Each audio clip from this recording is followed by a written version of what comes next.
यफ्क़हू क़ौली। तमाम रिश्तेदारों को इकरा खानदेश फाउंडेशन के इस प्रोग्राम में मैं खुशामदीद कहता हूँ और इकरा खानदेश फाउंडेशन कल्याण यूनिट को इस प्रोग्राम को मुनक्किद करने पर बहुत बहुत मुबारकबाद देता हूँ। जैसा कि आप जानते हैं कि आज हम करियर गाइडेंस को लेकर बात करने के लिए यहाँ इकट्ठा हो गए हैं। जनरली 10वीं और 12वीं के बाद बच्चे बहुत ज़्यादा कंफ्यूज होते हैं, वे अपना करियर का सिलेक्शन कर नहीं पाते और नतीजा हमने ये देखा है कि कॉलेजेस चालू होने के बाद ये एक सर्वे का रिपोर्ट है कि जिसमें 80% बच्चे या तो करियर को लेकर परेशान होते हैं या अपने करियर को या कॉलेज को बदलने के बारे में सोचते रहते हैं। यह तमाम परेशानियों का अगर हल है तो वह इस तरह के करियर गाइडेंस प्रोग्राम है। बच्चों, आज मैं आपसे बात करने वाला हूं कि करियर सिलेक्ट करते समय किन बातों का ध्यान रखना है और करियर सिलेक्ट करते समय की प्रक्रिया क्या होनी चाहिए। सबसे पहली चीज़ हम लोग ये देखेंगे कि करियर सिलेक्ट करते समय सबसे पहले हमको अपने आप की एबिलिटीज़ को देखना है, अपने इंटरेस्ट को जानना है, आपके लिए क्या इम्पोर्टेंट है, आपके अपनी क्वालिटीज़ क्या है, आपका अपना इंटरेस्ट क्या है, यह सवाल आपको जानना है। अब ये कैसे जाना जाए, ये एक बहुत अहम सवाल है। जनरली हम लोगों से रहनुमाई चाहते हैं, हम चाहते हैं कि हमारे करियर के लिए लोग हमारी मदद करें, लोग हमें बताएं, एक्सपर्ट हमें बताएं कि हमें कहाँ जाना है। लेकिन मैं आपको पूरे दावे से कह रहा हूँ, ये बिल्कुल ही गलत सिस्टम है। उसके अलावा मैं आपको राय दूंगा कि आप अपने आप को पूछिए, आपका इंट्यूशन क्या है, आपको बार बार क्या सोच आती है, आपके जहन में कौन सी ऐसी चीज़ है जो बार बार उठती है, क्योंकि यही इंट्यूशन आपको आपकी ज़िंदगी का राह ढूंढने में मदद करता है। और इसी को हम करियर सिलेक्शन की पहली स्टेप यानी पहली पायरी कहते हैं। अब जनरली हमने देखा है कि करियर सिलेक्ट करते समय लोग किन चीज़ों का आधार लेते हैं, किन चीज़ों पर लोग अपने करियर का सिलेक्शन करते हैं। तो एक प्रभाव डालने वाली जो चीज़, जो बच्चों के जहन पे इम्प्रेशन डालने वाली चीज़ होती है, जिसके सारे बच्चे जनरली करियर सिलेक्ट करते हैं, वो है टीवी ड्रामा। अक्सर टीवी सीरियल्स में, फिल्मों में कुछ ऐसे प्रोफेशंस होते हैं जिनको बहुत ग्लोरियस, बहुत हाईलाइट करके बताया जाता है। एग्जाम्पल जैसे पुलिस अधिकारी है, इनको बड़ा डायनेमिक बताया जाता है, इनको बड़ा एक्सपर्ट अपने आप में वाले बताया जाता है। तो जो बच्चों का 16-17 साल का जहन होता है, वो इंप्रेशन देख देख के उनके जहन में बनते लगता है। और जनरली आप जैसा जानते हैं कि रिश्तेदारी में, खानदान में या समाज में डॉक्टर्स को बड़ी इज्जत का मकाम दिया जाता है। डॉक्टर्स, इंजीनियर बोलने में भी बहुत अच्छा लगता है और फिर बच्चे इसी बात को लेकर पकड़ के बैठते हैं। तो सबसे पहला इंप्रेशन पड़ता है आपके जनों पे टीवी। दूसरा, दोस्त। जनरली दोस्तों की जो बातें होती है, दोस्त आपस में जो चर्चा करते हैं, बच्चे उसी प्रोफेशन की ओर जाना चाहते हैं। कौन सा ट्रेंड चल रहा है, कौन सा प्रोफेशन अच्छा है, आईटी को बड़ा स्कोप है। अब ये दोस्तों में चर्चा चल रही है और बच्चों को लगता है कि हाँ आईटी करना चाहिए। क्यों? क्योंकि दोस्तों ने बताया, दोस्तों ने बात की, दोस्तों ने राय दी। नहीं यार, डिफॉर्म करना चाहिए, बहुत आसान होता है, 2 साल में कर लो, नौकरी लग जाती है। अब ये बच्चे का इंटरेस्ट है या नहीं पता नहीं, लेकिन चूंकि दोस्त बोल रहे, दोस्त चर्चा कर रहे, इसलिए वो बच्चा उस तरफ जाना चाहता है। 3, लाइफ इंटरेक्शंस। हम जनरली कहते हैं कि जो लोगों से हम लोग बार बार लोगों से मिलते हैं, हमें लगता है कि यह प्रोफेशन बहुत अच्छा है। जैसे मैं डॉक्टर के वेटिंग रूम में बैठा हूँ, दांत का डॉक्टर कार में आ रहे, हम उनका आज देखते हैं और हमको लगता है कि नहीं यार, दांत का डॉक्टर बनना चाहिए, हमको लगता है इंजीनियर बनना चाहिए। देखिए, एक बात आपको समझना पड़ेगा कि आप जिनसे इंटरेक्ट कर रहे उतने ही प्रोफेशन दुनिया में नहीं है। वही आप नहीं बन सकते जो आपके सामने है। बहुत सारी ऐसी चीज़ें जो आपको नहीं पता है लेकिन आप कर सकते हैं। जैसे मैं एक बहुत अच्छा उदाहरण देता हूँ कि नीरज चोपड़ा, जिसने, आपको पता है कि भाला फेंकने के अंदर गोल्ड मेडल जीता, जबकि अगर आप ये सोचे कि जब वो प्रैक्टिस करता होगा और वो क्या कर रहा है, तो भाला फेंक रहा है। लोग क्रिकेटर बनना चाहते हैं, लोग कबड्डी खेलना चाहते हैं, लेकिन वो भाला फेंक रहा था। कितने लोगों को भारत में उस वक्त ये पता चला कि भाला फेंकने में भी ओलंपिक में गोल्ड मेडल लिया जा सकता है, लेकिन उसने लाइफ इंटरेक्शन नहीं देखी, उसने अपनी चीज को देखा। तो कई बार लाइफ इंटरेक्शन अलग हो सकती है आपकी अपनी चॉइस से। और चौथा जो सबसे बड़ा फैक्टर होता है वो पेरेंट्स होते हैं।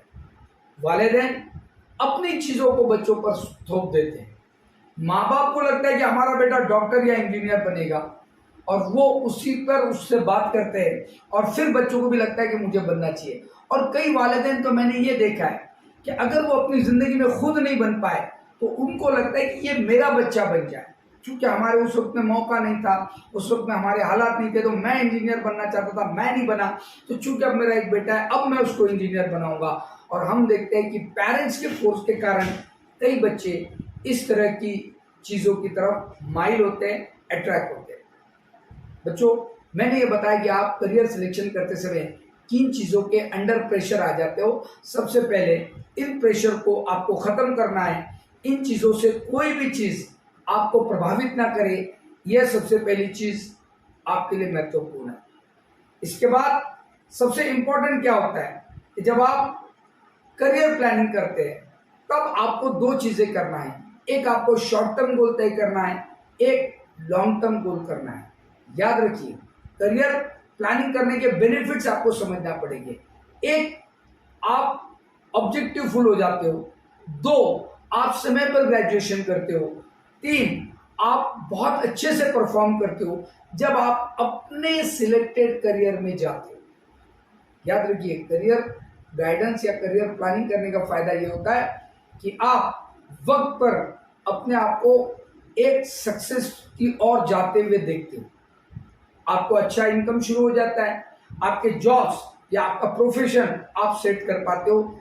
यह सारे फायदे आपको करियर सिलेक्शन से मिल सकते हैं। अब हम करियर न सिलेक्ट करने से क्या होता है।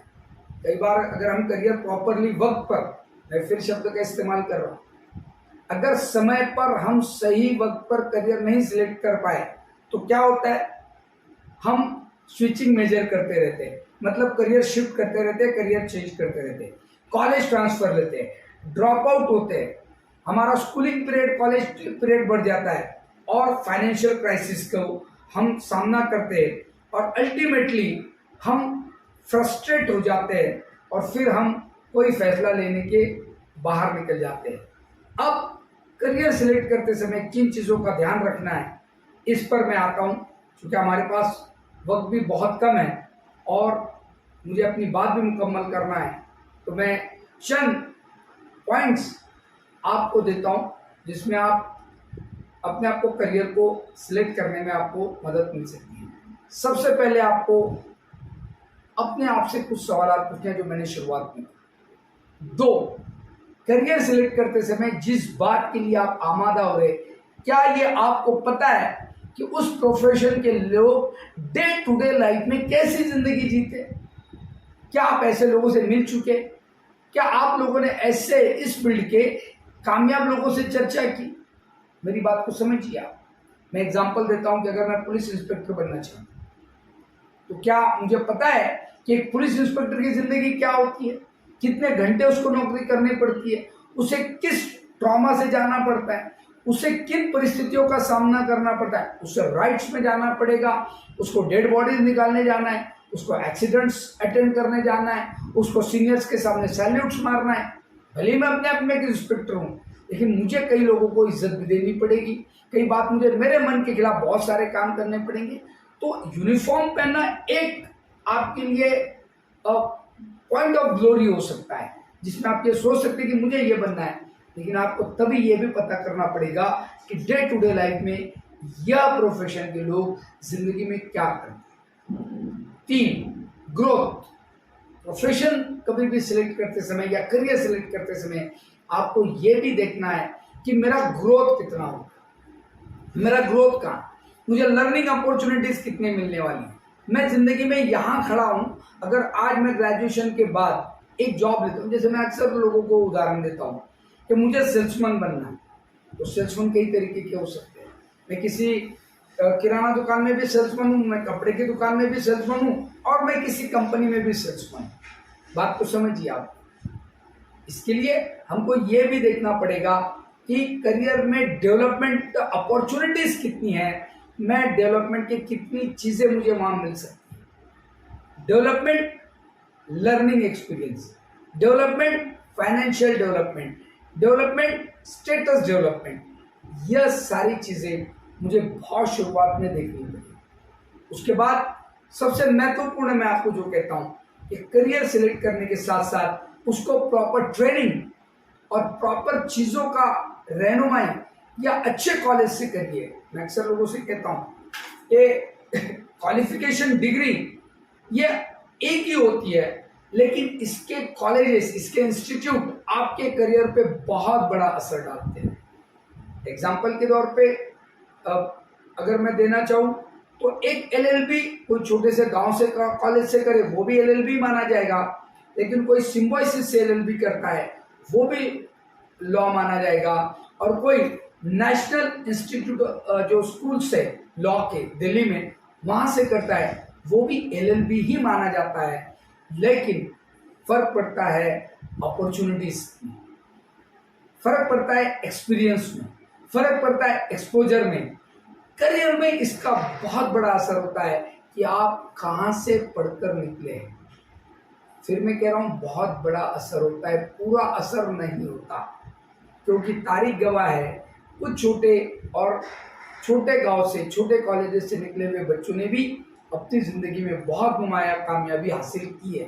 लेकिन इनका परसेंटेज, मैं बहुत प्रैक्टिकल बात कर रहा हूँ, इनका परसेंटेज बहुत रेशो कम है उन कॉलेजेस से जहाँ के अच्छे एकेडमिक्स में आप जा सकते। बच्चों, करियर सिलेक्ट करते समय आखिरी बात मैं कह रहा हूँ कि अपने आप से पूछिए कुछ सवाल, जहाँ आपको कंफ्यूजन लगे एक्सपर्ट से बात कीजिए, राय लीजिए, फैसला नहीं। मैं फिर कह रहा हूँ, राय लेना है, फैसला नहीं, क्योंकि राय दी जा सकती है लेकिन फैसला आपको लेना है, क्योंकि जिंदगी आपकी है।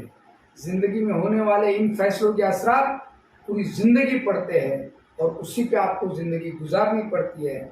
इसलिए 10वीं बात का रिजल्ट लेने के बाद, और एक आखिरी बात कह के मैं अपनी बात खत्म कर दूं, चूंकि आप 10वीं के जो बच्चे हैं, हमारे यहाँ एक स्ट्रैटिफिकेशन है। होशियार बच्चे साइंस में जाएंगे, कुछ बच्चों का कॉमर्स इंटरेस्ट है वो कॉमर्स जाएंगे, और ऐसा माना जाता है कि जिनको कुछ नहीं आता या जिनको बहुत कुछ नहीं करना है वो आर्ट्स में जाते हैं। लेकिन अगर आप दिल्ली और उत्तर भारत में जाएंगे तो आप शॉक हो जाएंगे कि वहाँ के कट ऑफ आर्ट्स के बहुत ज़्यादा हाई होते हैं। वहाँ लिटरेचर और आर्ट्स में जाने वाले बच्चे बहुत ही ज़्यादा स्कॉलर होते हैं, क्योंकि वे बच्चे कॉम्पिटिटिव एग्जाम की तैयारी करते हैं। याद रखिए, आपको एकेडमिशियन बनना है, प्रोफेशनल बनना है या कंसल्टेंट बनना है, ये आपको तय करना है। उस हिसाब से आपको अपने आप के करियर को सिलेक्ट करना है। बच्चों, विषय बहुत बड़ा है, बाकी एक्सपर्ट भी यहाँ आए हुए, वो भी आपके रहनुमाई करेंगे। मैं यहाँ अपनी बात को मुख्तसर करते हुए एक बात कहूँगा, एक बात याद रखिए, जिंदगी में अल्लामा इकबाल ने जो बहुत अच्छा शेर कहा था कि कर खुदी को बुलंद इतना कि हर तकदीर से पहले खुदा खुद बंदे से पूछे, बता तेरी रज़ा क्या है। और ये रज़ा जानना यह आपका हक है, आपका फैसला है। सभी कामयाब बच्चों को एक बार फिर 10वीं 12वीं में कामयाब बच्चों को मेरी ओर से बहुत बहुत मुबारकबाद, और इकरा खालिश फाउंडेशन का भी मैं शुक्रगुजार हूँ जिन्होंने मुझे मौका दिया कि मैं आप लोगों से करियर गाइडेंस पे बात कर सकूँ। शुक्रिया।